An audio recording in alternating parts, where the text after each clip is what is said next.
Ekisinde eky'okumakya. Mu linnya lya Patri n'erya Mwana n'erya Mwoyo Mutuukirivu. Amiina. Katonda wange, nzikiriza ng'oli wano, nkusinza, nkwagala n'okwagala kwonna okw'omwoyo gwange.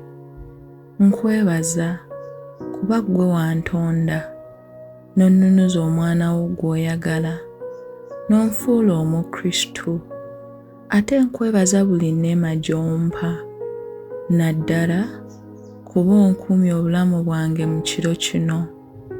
Nkuwadde mwoyo gwange na mubiri gwange na kulowooza kwange na bigambo byange na bikolwa byange na nnaku zange eza leero wamu na ziri eza Yezu Kristu Mukama waffe, okukutenda n'okukugatta olw'ebibi byange.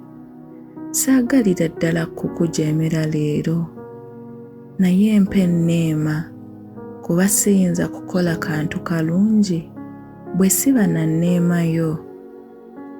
Kitaffe ali mu ggulu, erinnya lyo litiibwe, obwakabaka bwo bujje, by'oyagala bikolebwe mu nsi nga bwe bikolebwa mu ggulu.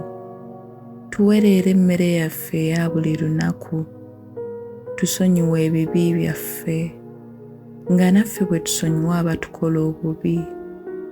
Totutwala mu kukemebwa, naye tulokole mu bubi. Amiina. Mirembe Mariya, ojjudde enneema, Omukama ali naawe.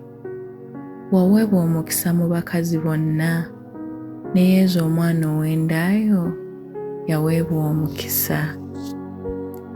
Mariya omutuukirivu, nnyina Katonda, tusabire ffe aboonoonyi, kaakano ne mu kaseera ak'okufa kwaffe. Amiina.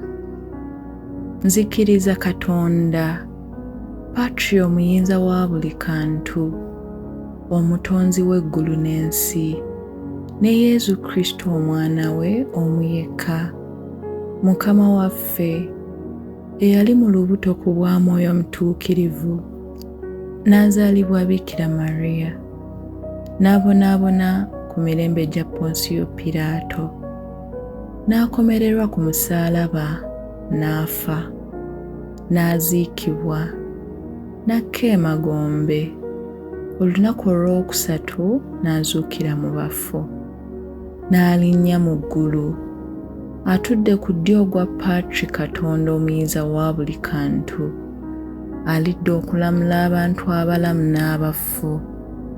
Nzikiriza Mwoyo Omutuukirivu n'Ekereziya Katolika omutukuvu, n'okussa ekimu okw'abatukuvu, n'ekisonyiwo eky'ebibi, n'okuzuukira okw'emibiri, n'obulamu obutaggwaawo. Amiina.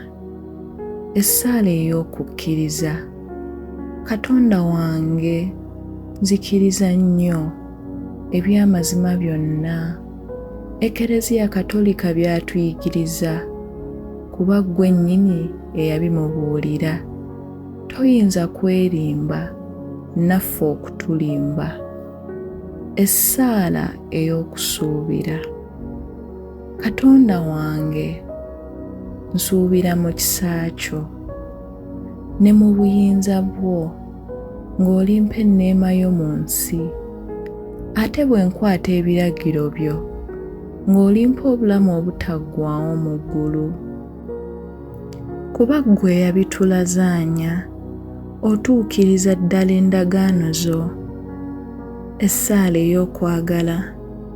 Katonda wange, nkwagala nnyo n'omwoyo gwange gwonna okusinga ebintu byonna, kuba ggwe mulungi ennyo, omwagalwa ddala, ate njagala abantu bonna nga bwe neeyagala okubeera ggwe. Essaala ey'okubonerera. Katonda wange, mboneredde nnyo ebibi bye nakola, kuba ggwe omulungi ennyo, omwagalwa ddala. Ate kuba nkyawa ekibi nga mpeereddwa enneema yo, nkomye kuno sigenda kujeemera. Biikira Mariya omutuukirivu, n'abatuukirivu mwenna abali mu ggulu, munkume mu lunaku luno. Amiina. Ayi Mariya ow'ekisa, ojjukiranga obwedda n'obwedda tebaawuliranga nga wayabulira omuntu addukira gy'oli okumukuuma, ng'akuwanjagira okumuyamba era ng'akusaba okumuwolereza.